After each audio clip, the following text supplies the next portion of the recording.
Hey everybody, it's John here from Mostly Reptiles, and today I'm going to be showing you how to breed crested geckos and our tips and tricks that we've been using for our past 8 seasons of breeding.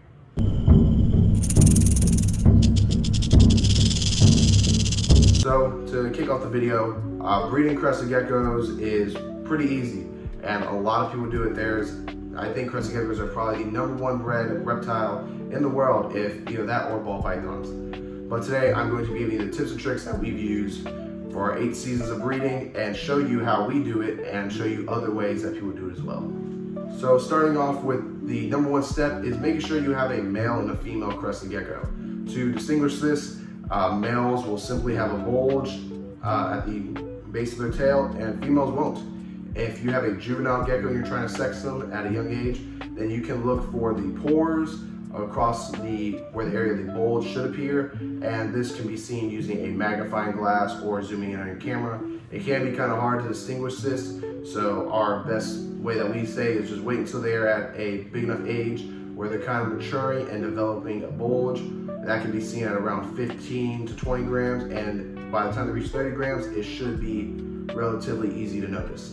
Second thing is going to make sure your geckos are healthy.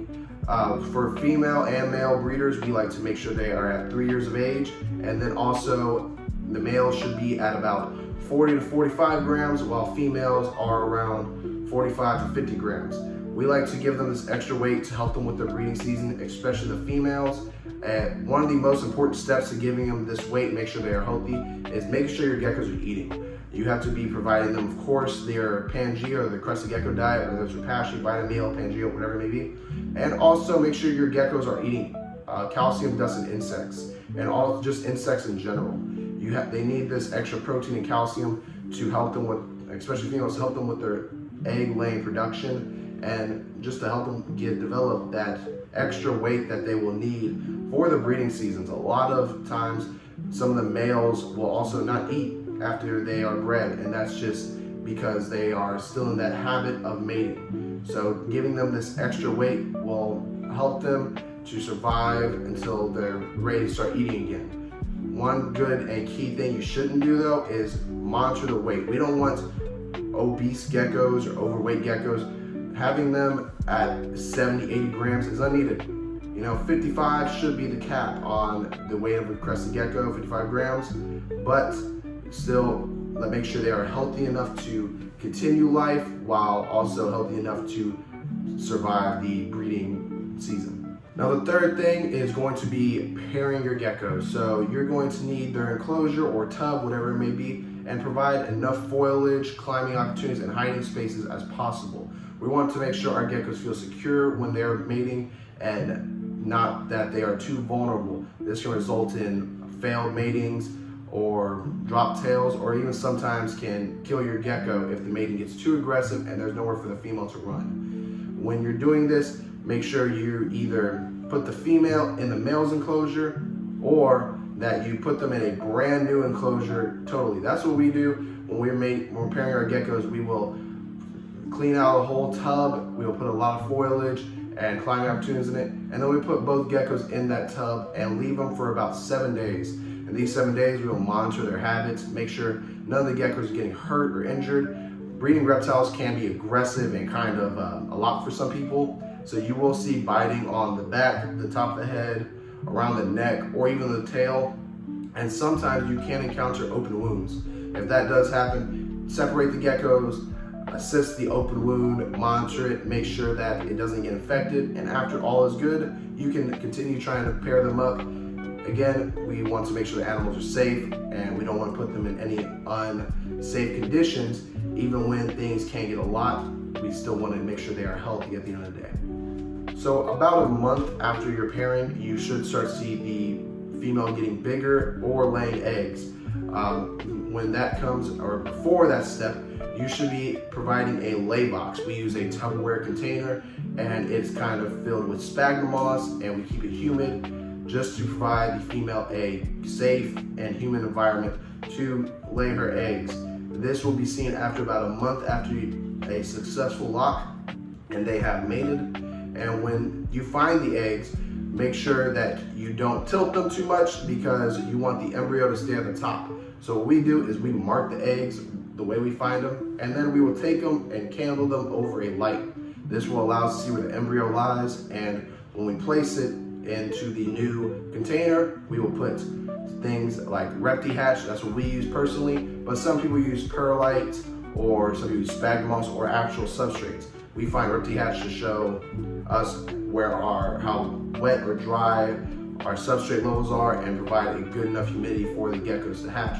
So we'll place it in there, make sure they are secure and not rolling around, and then we will close it and we'll put it in an area that we can see it if needed, but we aren't always going to be messing with them. That's the big problem with a lot of people who breed geckos, is they will every week take them out, candle them. We found the most success is just leaving them, monitoring them, make sure they don't develop any mold or any type of fungal on the egg. Just leave them alone and allow them to hatch. So then now, after your eggs have incubated, you should wait around 60 to 110 days. And what we found best is that eggs incubate better at room temperature around 75, 76. Now they can be anywhere from 68 degrees Fahrenheit to about 80 degrees Fahrenheit, but the higher the heat that you incubate it at, the faster they will hatch. Usually you will result in smaller geckos though.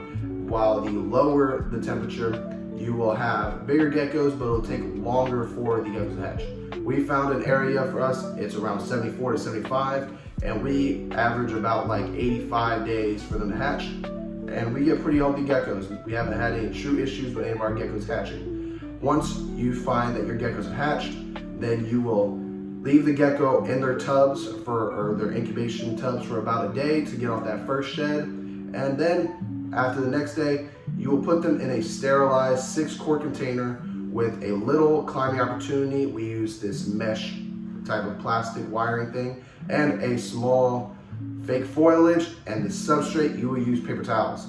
Now what the paper towels will do is to easy clean up and make sure that the gecko is eating. You will see any type of fecal matter onto the paper towel, and what we feed them is in a little cap. We'll put some Crested gecko diet to the side, mist the enclosure about every other day, not a whole lot, just enough so they can get drinking opportunities from the leaves or the walls. And this time that the geckos are now hatching and they're babies, this is a very vulnerable time in their life that they can get a lot of bacterial infections, or they can get stuck shed issues and missing toes. So you have to monitor the babies very, very good. What we do is we'll check on them about every other day when we do our cleanings. With stuck shed, we will clean it off, or a lot of times baby geckos will walk through their food. Make sure you clean off all that dried excess food, as they can also get dried onto their fingers and they will lose circulation, and all goes, they will lose their fingers or even their foot. And we don't want that. We want healthy babies. But there you have it, guys. That is the basics for breeding crested geckos, and even goes beyond to show you some of the things that you are going to need, such as insect feedings and monitoring your geckos, watching out for health issues from breeders to juvenile or baby and new hatchlings. We want to make sure that all our geckos are healthy so we can provide them to the public and grow the hobby as is. You know, it is very detrimental and important that you take care of these animals, as they will last you years for new seasons. When breeding crested geckos, one of the good things I like to tell new people is make sure you have a project in mind. A lot of people, they'll get 2 random geckos breeding together and expect to sell them. That's not how the world works. There's a lot of good people who breed a lot of good morphs and traits, and they did that through practice and just learning the steps to doing it. So focus on something that you like to do, make it happen, focus on a goal, and you can do good in this hobby. For us personally, we did a lot of extreme Harley Quinn and also Super Dalmatians. And while we didn't sell all our babies at times, we still had fun enjoying the process and basically just doing things we didn't know that we could do. But again, thank you for watching this video. If you have any questions, comments, concerns, leave comments down below. If you did find this video helpful, then definitely like the video, subscribe to us, and check out our social medias on Instagram, Facebook, TikTok, and check out other YouTube videos that we have posted in the past. Thank you everybody for watching. We'll catch you next time.